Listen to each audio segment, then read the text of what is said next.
Welcome to this edition of the Million Dollar Mastermind podcast.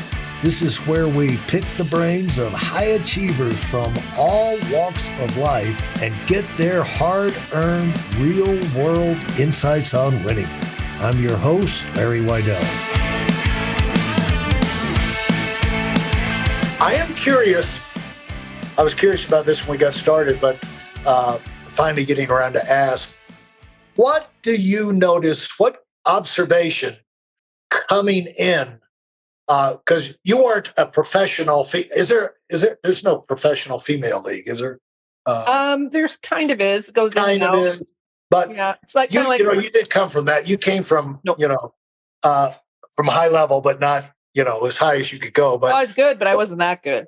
What do you notice other than physical ability? What have you noticed that stands out about professionals? Because you've dealt with more than just professional hockey players. You've dealt with professionals in lots of arenas. What do you notice about, and what can you share with people about the professional mentality, approach? Great question. Attitude. Great question. There is very much what I call the minor league mentality and then the pro mentality. So you can have an athlete that is striving to get to the best, but they're not willing to do whatever it takes to get there. They still have a back door. They're still looking for an out, a plan B. The difference in taking that jump many times is not just physical, because at that point, very similar physicality has to always compete against each other. The first thing I always say is that champions have a couple of things in common. The first one is they're always curious. They're always curious. They're seeking more knowledge. They're interested in what's out there, what's new. They're interested in other people. Second thing is they're very organized. And I don't mean organized that, their Christmas cards are all sent out or their sock drawer is organized. They're organized in the area that they want to be specialized in.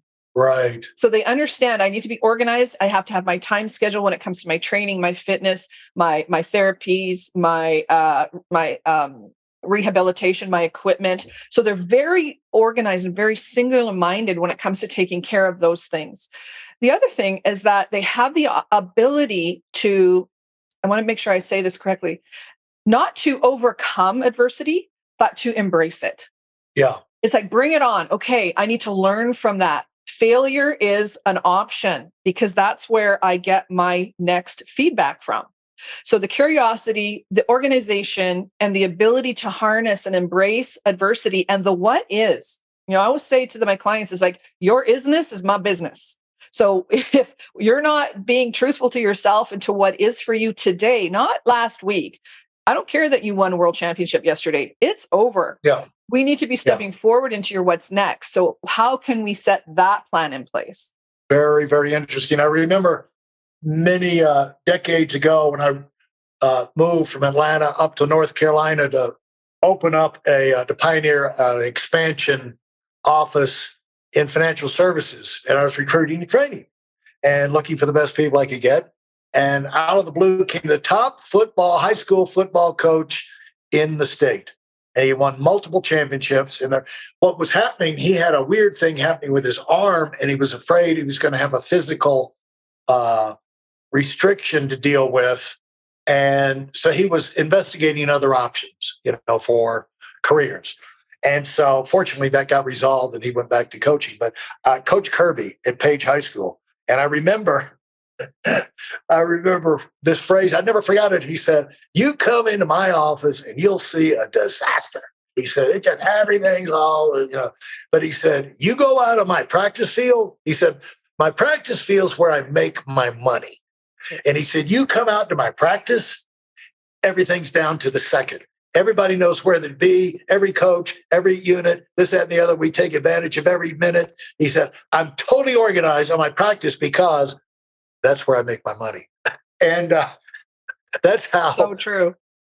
I've never forgotten that. Now, when you went to, as you're coming out and transitioning and looking for places to go, how did you even get considered? I mean, did you always have your sights on, how could you have your sights on being a mental coach for a professional hockey team when there weren't any, and there's especially no females. So how did you wind up in that situation, and what kind of things were you curious about, interested in, that caused you to wind up there?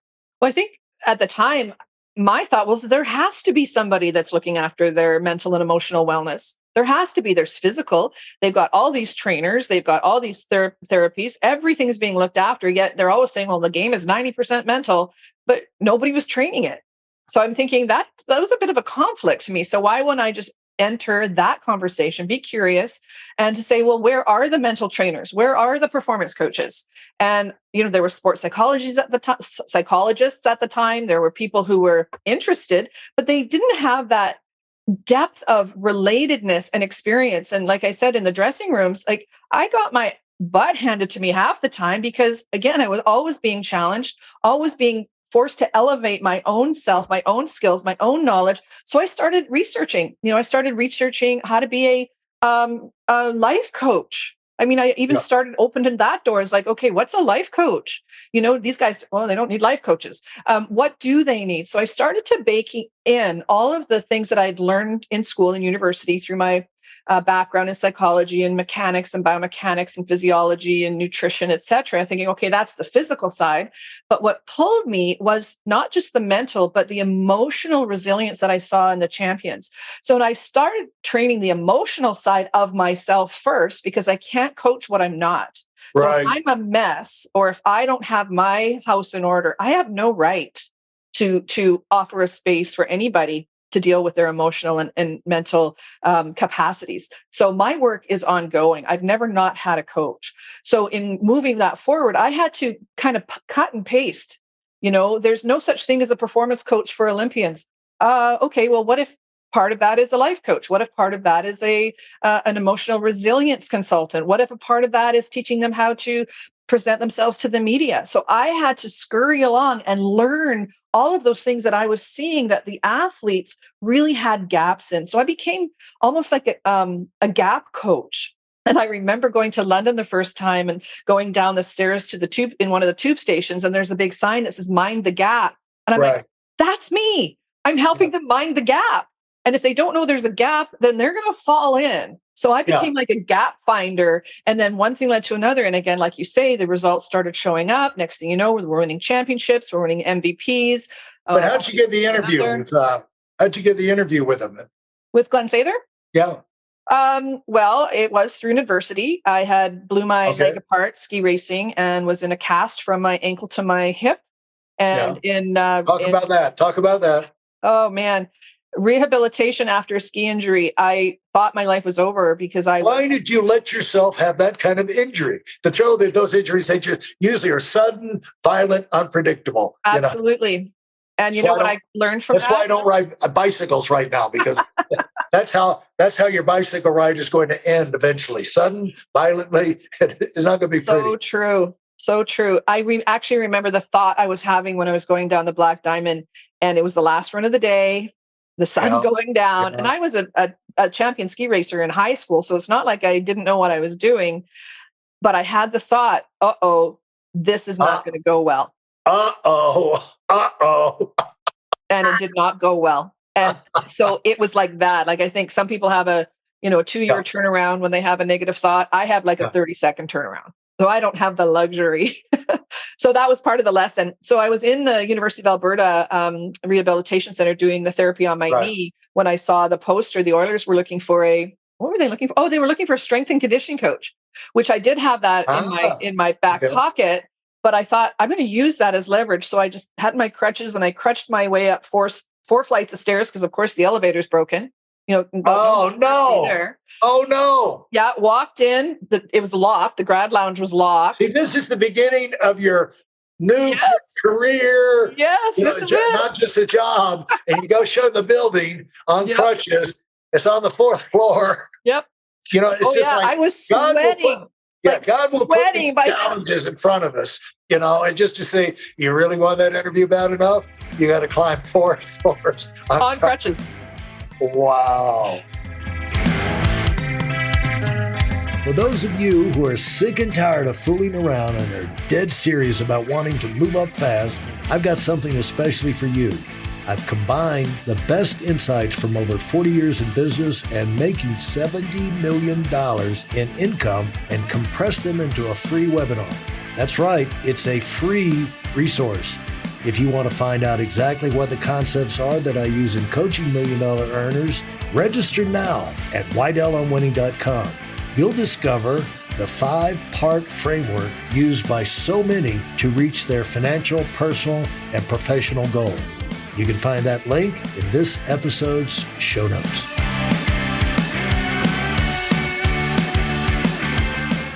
Yeah, so I went into the grad lounge. I snuck in, actually. One of the door open, I snuck in, and I saw the ad on the wall.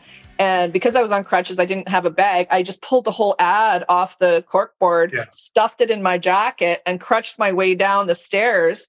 And then I realized what I was applying for was a strength and conditioning coach. And I said, well, I can do that, but what I'm really good at is skating and talking.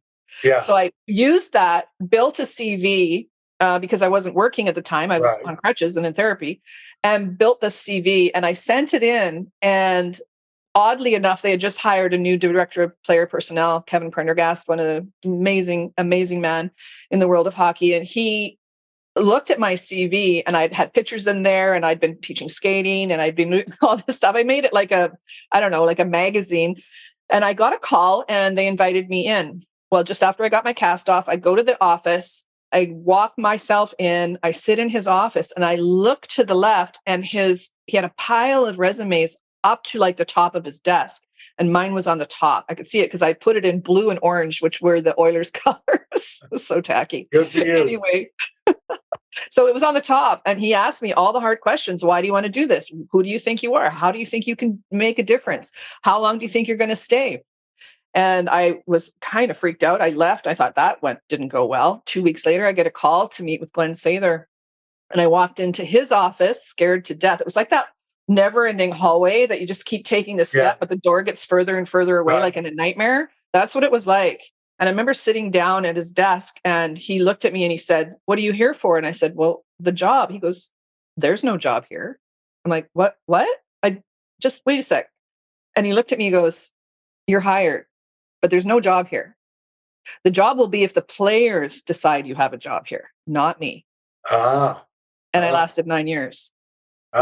Sharp guy, and then also so good. You're sharp. So good. And so you went from sitting down a sweaty mess from climbing the stairs, and wow, congratulations. Have you learned anything? I'm curious, in all this time, I don't know if you've ever thought about this. Have you learned anything that where in that split second where you're on the top of the hill and it says, this isn't going to go well? Have you learned anything about what you could instantly tell yourself that could have pulled you out of that? Yeah. Have you thought about that? I have. And because it's happened a couple of times, well, more than a couple of times since, because of the level of work that I'm at, the high level of competition, Olympic Games, World Championships, Stanley Cup Finals. If in doubt, don't. And it's one thing. If in doubt, don't. And that's one thing to say. It's another thing to train yourself to take it serious and do it, because what happens is in those crisis moments, you've got momentum. You're like near the finish, like you say, end of the day, right in a blah, blah, blah. And then to say, well, if I have a doubt, is that really a doubt or whatever? But you have to train. You've got to work that through that in your mind. Like, that's a danger, like, the bombs are coming in, get underground, type thing before it happens, don't you think? Yeah, but I also understand the power of mind, and also my connection to my source, my God, is very, very loud. Yeah. So I don't get a lot of negative messages unless there's something there that I'm supposed to pay attention to. That's a good point. If it's a negative message, pay attention, because I don't get many negative messages, but basically what happens is when it comes in your mind, you don't just let it sit there. It's like, you're like, oh, this is a negative message. What do I do with negative messages? Pay attention. Yep. And it's got to be a split second, but you can do that. And that's an important thing, this minding the gap. I'll tell you a story. I don't know if you've ever heard this, but there was a golfer, and he was talking about something that's so common to golfers. He said, on the practice range, I'm unbelievable. He said, I can hit every shot. He said, consistent, fade it, left, right, draw. And he said, then I go to the course and, I hit it straight into the trees. He said, it's just like, I lose it all just by going out and getting, on the first tee. You know who said that? Arnold Palmer. Oh, no way. And so the thing is, it's not just, all the rest of us who have those kind of feelings like, I practiced it, it was perfect, and this, that, and the other. But, and that's why you see, also you'll see big championship, you got a 2-foot putt to win the major. And if you win this major, you're exempt for the next 10 years. You win millions and millions of dollars. This is your whole life changes. You can do things for your family and friends and this other. No pressure. You got a 2-foot putt, and then they should miss it. They pull it. And so the thing is, in fact, I've talked to guys that are in that position, and they said, what happens is you get up there and your body will not move. It's just like totally like, you're doing everything, and your body, it's just like you're concrete, and then you just got to do something, and that gap between, how do you coach people to, when they get in the crisis time, to stay cool? And basically what it comes in, I'll tell you what my uneducated, unacademically educated thought on it is, because I thought about it a lot, is that I think in that moment, people that are really good play instinctively. They're not thinking. They've got a groove. They trust it. They got a flow. The book's on flow, and they just do what they know to do. Let the body do what the body knows to do.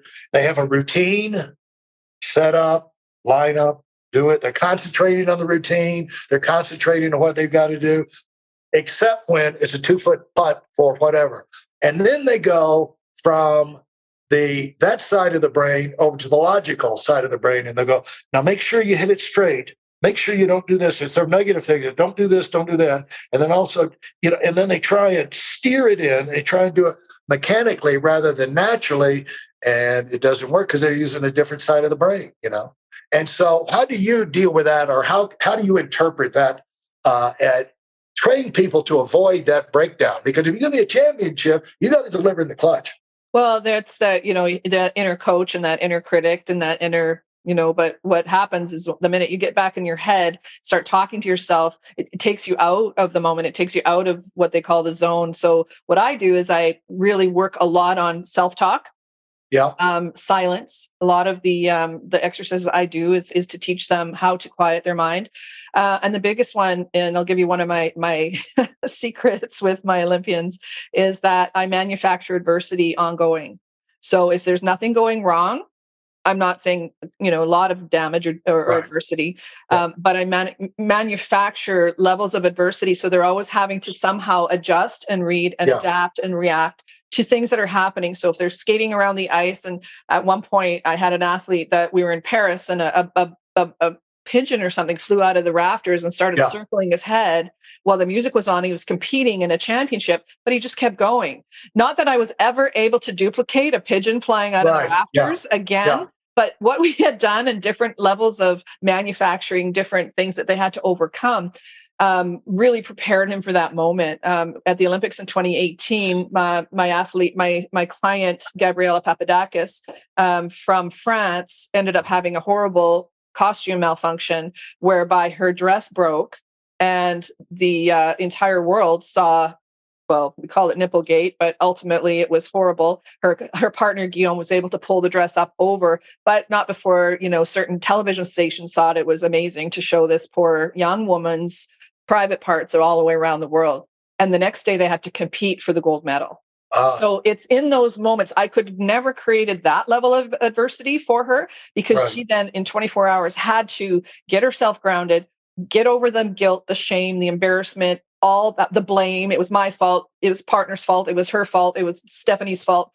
So that blame game I taught them how to play the blame game so they could get to neutral around what happened. It didn't matter if there was a costume malfunction or if a pigeon flew out of that or if the gate wouldn't open. It didn't matter what the adversity was. They had the tools and the ability to overcome it. And they ended up winning the free dance the next day and then just barely lost the gold to the Canadians in the 2018 Pyeongchang Olympics. But that moment in time, in a sense, had been trained for.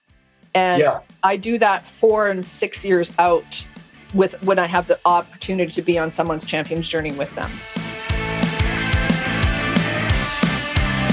Thanks for listening to the Million Dollar Mastermind. If you felt there were any valuable takeaways from this episode, please take a minute and leave us a 5-star review. Your feedback is important and really helps us get the word out to a wider audience. Remember, we have a valuable webinar that is absolutely free. Register for it right now at weidelonwinning.com. Thanks for listening.